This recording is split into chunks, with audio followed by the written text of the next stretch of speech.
Il y a Donald Trump qui a été élu président des États-Unis. Ouais, Donald Trump, le candidat misogyne et raciste. Alors qu'en face, on avait vraiment la candidate du progrès, Hillary Clinton. En même temps, Hillary Clinton, elle avait aucune chance. Hein. Ben, elle avait tout le monde contre elle. Hein. Tous les méchants nazis. Il y avait Wikileaks, il y avait le FBI, Chuck Norris aussi. Si, il a fait une vidéo. Alors, si Chuck Norris était dans la partie, ça n'avait même pas la peine d'aller voter, c'était foutu d'avance. Il y a eu qui? Il y a eu les complotistes aussi. Ouais, les complotistes. Même eux, ils étaient contre Hillary Clinton. Et ils ont dit que c'était un robot. Let it begin. Now hold on. You ain't the first son of a bitch to wake up out of their dream.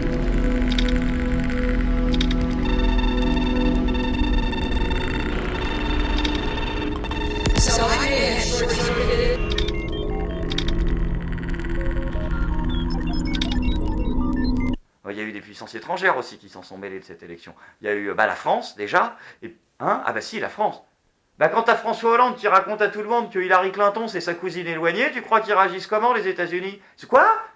Ça c'est la même marque que François Hollande, le truc qu'ils ont en France? Non, non, non, non, don't vote for that, hein. Non, non, non, non, votez pas. Bah, bien sûr, ils n'ont pas voté. À mon avis, ça a dû jouer. Pour une fois que François Hollande a un peu d'influence, tu me diras. Bon après, bien évidemment, l'influence de la France est limitée, mais c'est pas le cas de la Russie, qui elle contrôlait directement les élections américaines, selon les délires conspirationnistes d'Hillary Clinton. Ah oui, parce qu'elle, elle a vu la campagne face à la Russie, en fait, dans sa tête. Ça faisait 6 mois qu'elle était en campagne contre Vladimir Poutine, en fait. Les médias français n'en parlaient pas, mais Trump, il était emmerdé, il disait « Madame, je suis votre adversaire, respectez-moi, j'ai un prénom, arrêtez de m'appeler Vladimir. » L'autre, elle était « Nazdarovia », elle lui disait « Nazdarovia ». Ils avaient programmé que ça comme mot dans le robot, donc elle était perdue. Bon après, dans le genre théorie du complot, Trump, il était pas mal aussi. Hein. Bah, il nous a fait le même coup. Hein. Je gagnerai ces élections, mais si je ne les gagne pas, je ne reconnaîtrai pas la victoire d'Hillary Clinton, parce que ça veut dire que c'était truqué. Mais du coup, François Hollande aussi s'est fait niquer. Bah oui, il se fait niquer dans les élections des autres, donc... Bah, si c'est un complotiste qui a été élu à la tête de la première puissance mondiale, le complotiste va devenir plus ou moins la ligue éditoriale de la moitié de la planète pendant 4 ans. Ou qui font comment avec ontemanipule.fr, hein? Les millions d'euros pour nous apprendre que les Russes, c'est les méchants, ils en font quoi? Ils vont le réembaucher, Kevin Razi, ou... Bon après, moi, ce qui me dégoûte le plus dans cette victoire de Donald Trump, c'est le côté pognon. C'est encore l'argent qui gagne, quoi, alors qu'on avait Hillary Clinton, la candidate des petites gens, des pauvres, de celle qui était soutenue par les vrais révolutionnaires, les vrais anticapitalistes. Hein? Ah bah Michael Moore, il l'a soutenue. But you should be out there doing what you can do to get Hillary Clinton elected, because every minute counts now. I mean, this is a pretty good person. She's a decent person. I believe that she has made incredible changes that the left should embrace, and we should get out there and get excited about her. C'est marrant ça quand même, parce qu'il disait quoi 4 mois avant, juste, Michael Moore? I just heard on the streets of Belfast here that you supported Hillary Clinton.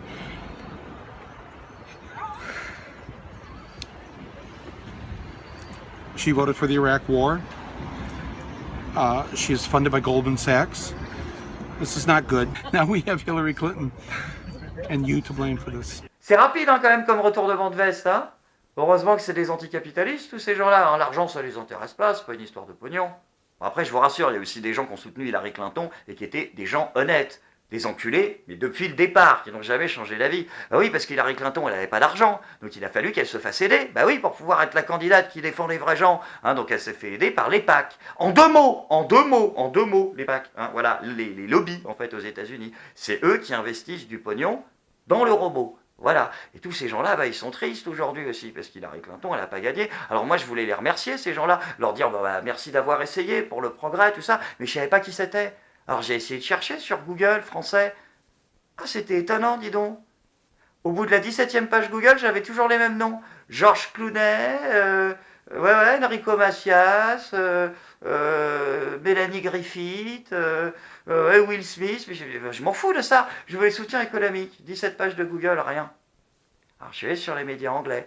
Et là, j'ai vu la liste de tous les gens à qui on a failli donner le contrôle de la planète pendant 5 ans. Ah, il n'y a que des gens bien. Il y avait JP Morgan, il y avait Citigroup, Goldman Sachs, tous les gens responsables de la crise économique, Morgan Stanley, le gouvernement américain, au moins directement c'est encarté, on sait, la Bank of America, comme ça on sait quelles sont les règles du jeu aussi.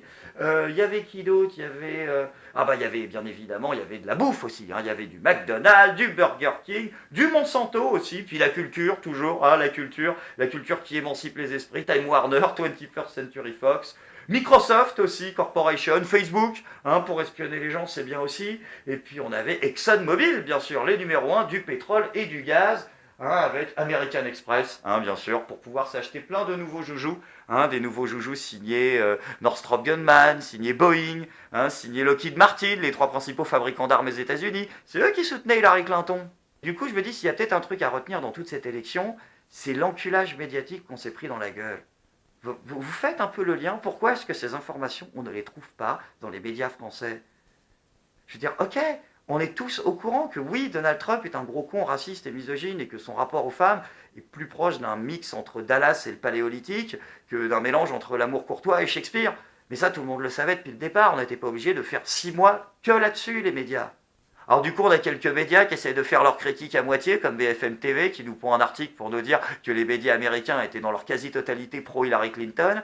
Mais par contre, ils posent pas la question pour les journaux français. Hein, non, mais ça, c'est pas la peine comme question, ça intéresse pas les gens, ils veulent pas savoir. Non, franchement, vous êtes fort, BFM TV, vous faites tellement bien votre boulot de désinformation que même François Hollande, il y croit, vos conneries. Mais ouais, vos pronostics bidons, il y a cru. Oui, parce que François Hollande est non seulement le seul président en exercice dans le monde à se faire niquer pendant les élections des autres, mais également à s'humilier. La France est une fois de plus humiliée grâce à notre président, qui n'avait pas prévu de discours en cas de victoire de Donald Trump. C'est pas une blague. Donc du coup, il a dû improviser une merde, et ça s'est vu, mais de tout le monde. Ah oui, j'en profite pour faire une petite digression. Cette interview de François Hollande a été uploadée sur le site du Sénat et sur sa chaîne YouTube, avec une description, comme vous pourrez le voir, encore une fois extrêmement objective.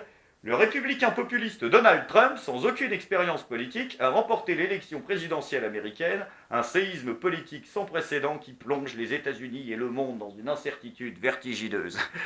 Et tellement vertigineuse que la bourse n'a pas bougé d'un point. Bref, reprenons. Le peuple américain vient de se prononcer. Il a élu Donald Trump président des États-Unis. Je le félicite comme il est naturel entre 2 chefs d'État démocratiques. Stop! Alors, ça commence très mal, François. Des chefs d'État démocratiques, ça ne veut rien dire, d'accord? C'est des États démocratiques, des nations démocratiques, des régimes démocratiques, mais c'est des présidents démocrates. C'est pas grave, c'est de l'impro, on comprend. J'ai une pensée pour Hillary Clinton. Sa famille, ses proches, et tous ceux qui ont péri dans cette tragédie. Non, c'est ton discours pour le Bataclan, tu t'es planté de fiche, François. Avec laquelle j'ai eu à travailler durant la présidence Obama. Non, encore une fois, François, tu n'as jamais travaillé avec. Tu as foutu 3 fois les pieds aux États-Unis, à chaque fois ils se sont foutus de ta gueule, tu as eu le droit à 10 minutes dans un bureau, tu es reparti avec une photo dédicacée. Arrête d'essayer d'enfumer les gens. Cette élection américaine ouvre une période d'incertitude. Je dois l'aborder avec lucidité et clarté. Non, mais te prends pas la tête pour ça, François. Tu n'auras pas vraiment le temps de l'aborder. Tu sais, dans 6 mois, t'es plus là, de toute façon.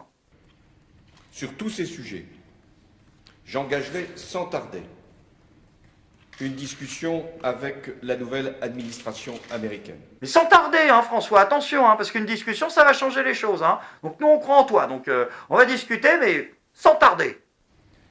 La France poursuivra également la coopération transatlantique, sans concession et en toute indépendance. Indépend quoi? Le CETA, on en reparle ou... Non, c'est pas la peine. Ce nouveau contexte, provoqué par l'élection américaine, exige plus que jamais que la France soit forte et qu'elle prenne ses responsabilités partout dans le monde, comme je l'ai fait depuis 2012. Ce contexte appelle également à une Europe unie et également capable de s'exprimer. Ouais, une Europe capable de s'exprimer, ouais. Il faudra déjà que le mec qui soit à la tête de l'Europe, il arrive à parler correctement. Ross Atkins, BBC News. Good to see you again. How did the evening go with Theresa May? Plus que jamais, cette élection nous conduit à prendre les responsabilités qui doivent être les nôtres. Eh ben, cassez-vous, du coup, hein, prenez vos responsabilités, le reste de vos affaires, et on se tire. Alors oui, Trump est raciste, oui, Trump est misogyne, oui, Trump est complètement con, mais en face, c'était une nana dont 50% du programme était financé par Wall Street et les lobbies de l'armement, et qui voulait aller péter la gueule à l'Iran et à la Russie. Donc, Moi, je sais pas, j'ai envie de le voir à moitié plein, ce verre, pour une fois. Enfin, quoi qu'il arrive, dans l'absolu, je serais pas content.